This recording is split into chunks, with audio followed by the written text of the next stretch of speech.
Welcome in to the Mental Moments podcast with your guide, Healing Hottie. Mental Moments is where we walk through life experiences, yours and mine, finding the ingredients to make life sweeter. A conversation to consider our minds, bodies, and soul, moving with gratitude one step at a time. How do you know what you need to heal from? Today's conversation, we're pacing and reflecting ourselves through those recurring themes in our lives that continually land us back in the same spot, and how to begin breaking those cycles. Let's walk through this together. Welcome in. I'm your guide, Healing Hottie, and how are we feeling? Let's really talk. Let's get into it. Drop it in the comments. Let me know. I want to hear from you. I do. Mental Moments is a conversation, honey. And today we're talking all about how I knew the things that I needed to heal from. We're talking about me. We're still focusing on me, and this might help you. Okay? This is how we do this here. All right. As much as I try to minimize the news, I really try to. I caught a glimpse of a story, and it reminded me of that quote that goes something like, "Those that don't learn from history are doomed to repeat it." And repeating the same bad actions and habits just compound on top of the damage already done, sending the world, the news cycles, into a repeated loop. And because we're reflecting, it made me think of my own life. And it got me thinking, what were the things that constantly landed me back at square one? What were the points that I just simply grown tired from? In the last episode, I talked about my relationship with God, my faith, and a little bit of the journey to get to where I am now. So naturally, when I begin to think about the beginning of my healing journey and how I even got to the point of where I knew I needed healing, I had to start back in my childhood. I grew up in a two-parent household, two hard-working people. They worked really hard. They weren't afraid to work hard. It's where I get my work ethic from. All of my siblings have it, and we are truly blessed to see that demonstrated. But in that two-parent household, we did a really good job of putting on a united front, outside of the house. We looked great as a family, but we were really taught and trained to mask our issues. Like many people, we weren't unlike others, and so it felt often like we were living in a pressure cooker.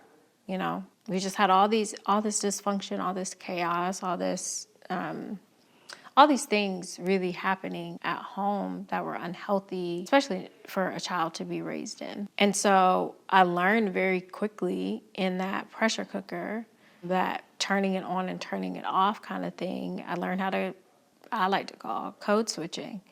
And when you have to constantly put on a different face and front and pretend and all the things, it gets really exhausting. It gets exhausting quickly. And I very, very quickly as a child started to wear my stress physically because I got tired of masking it. And so it came in the form of hair twirling and really very just quiet all of the time. Didn't really talk about much, but was very angry.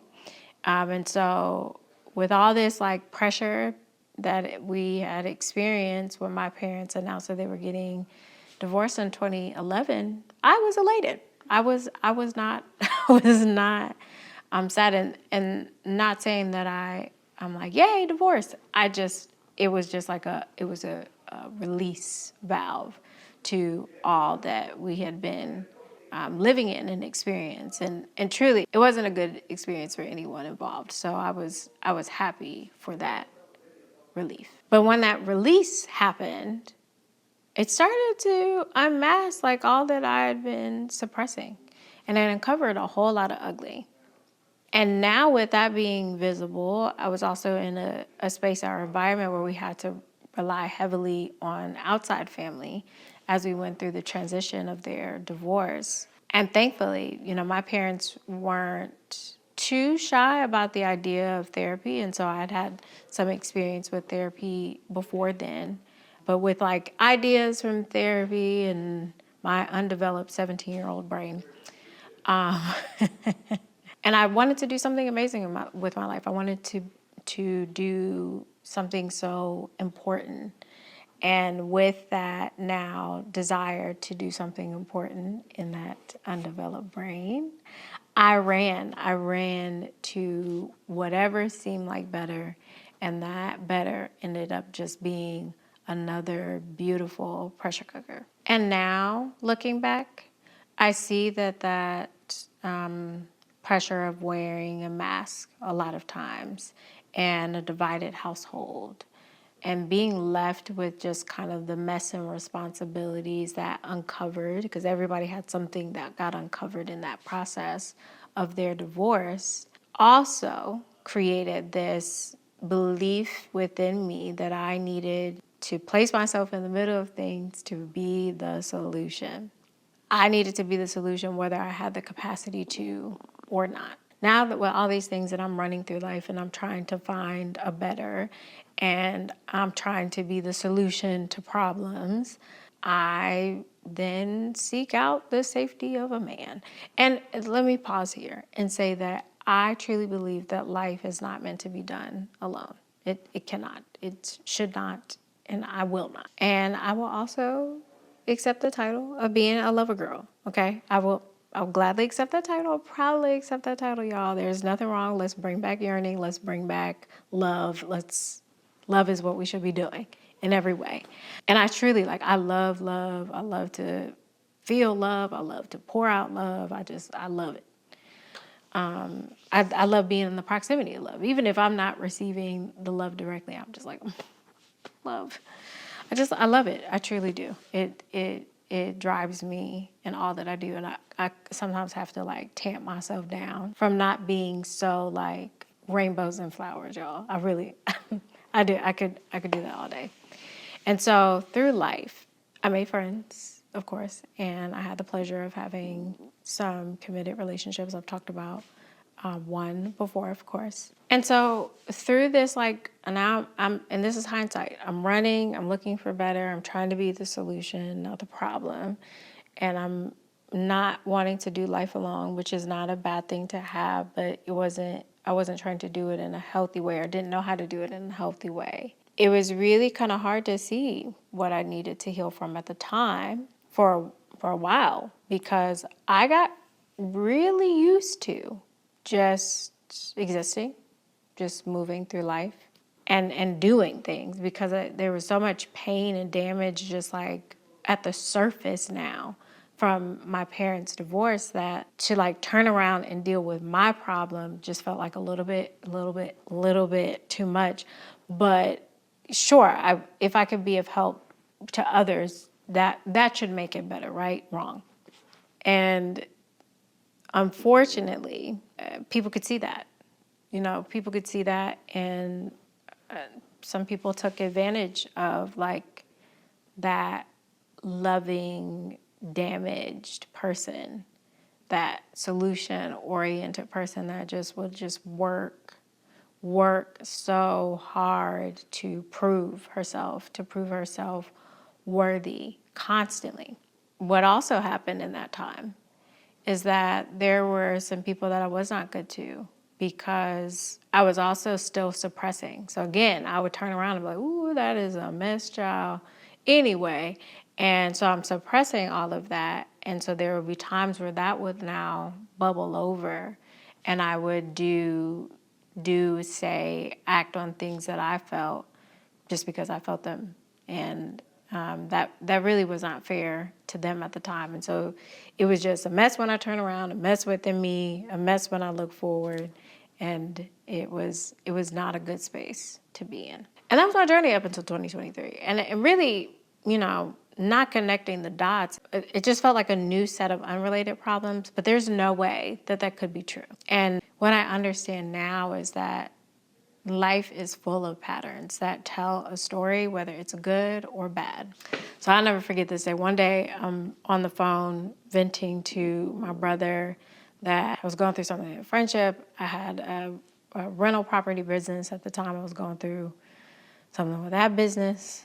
And it was just, it was a lot of chaos and confusion. But it felt like two separate things. And I'm trying to deal with them like, and this, and then there's this. And I was like, man, I don't know what to do. Maybe I just need a mentor. Maybe I need and I'm coming up with all these possible solutions. And he said, you keep trying to find these solutions outside of yourself to support you, to confirm who you are. Think of the person who has always been there for you. Who has been there for you? And that was a question. And so, I was honestly getting ready to answer. I was getting ready to answer somebody else. And I'm sure he could sense that. And I'm going to clean up what he said, but he was like, it's you. You've always been with you. You're always going to be with you until you're you no more. You've been with you when you came into this earth, and you've been with you when no one else was around. Stop trying to find all the things that are outside of you. All of that is extra. And you are going to keep going through the same things until you believe that. And and my brother is younger than me. He hit home because as I've talked about like who I was and the whole process of like establishing a foundation to stand on, if you don't feel stable enough, if you're not encouraged enough to stand, like it's just not going to work. You need you to be in the fight. And it woke me up. It really woke me up. It woke me up in the sense of like what resides within me is that temple.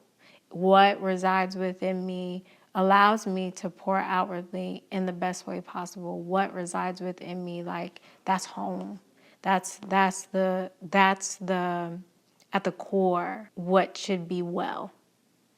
And if it is not, there's nothing that anybody can do to pour into that unwell space that will make it better if you are not willing to receive it and accept that this can be well. All that searching for stable and loving environments, it had to start with me. I had to be the stable and loving environment first. And truly, the way I love myself shifts the quality of the way that I pour outwardly. It protects me, and it creates this trust that whatever I lack, if God loved me enough to create me, that he will continue to provide, because I'm worthy of that. I'm worthy to be provided for.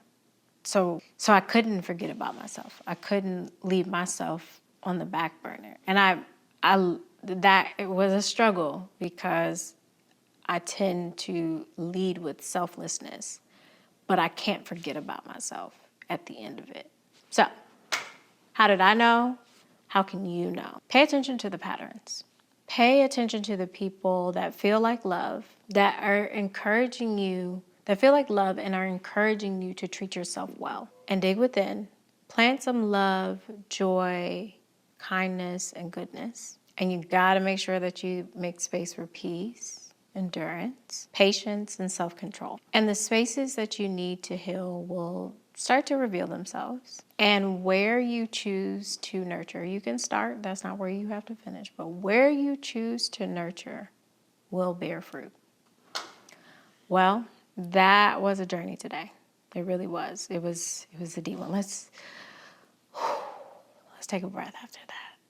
Because what I want to leave you with is that, like, whatever your circumstances now is, does not have to be where you end. And I want to encourage you to walk through and start to plant, start to receive the good things, the goodness within you, so that you can be well, you can be whole. And remember, this is a conversation, so make sure that you follow us on Instagram at Mental Moments and Healing Hottie if you want to keep up with me. And most of all, I pray that what took me 12 steps takes you 3. Keep building a life that you will be proud of, no matter how long it takes. Until next time.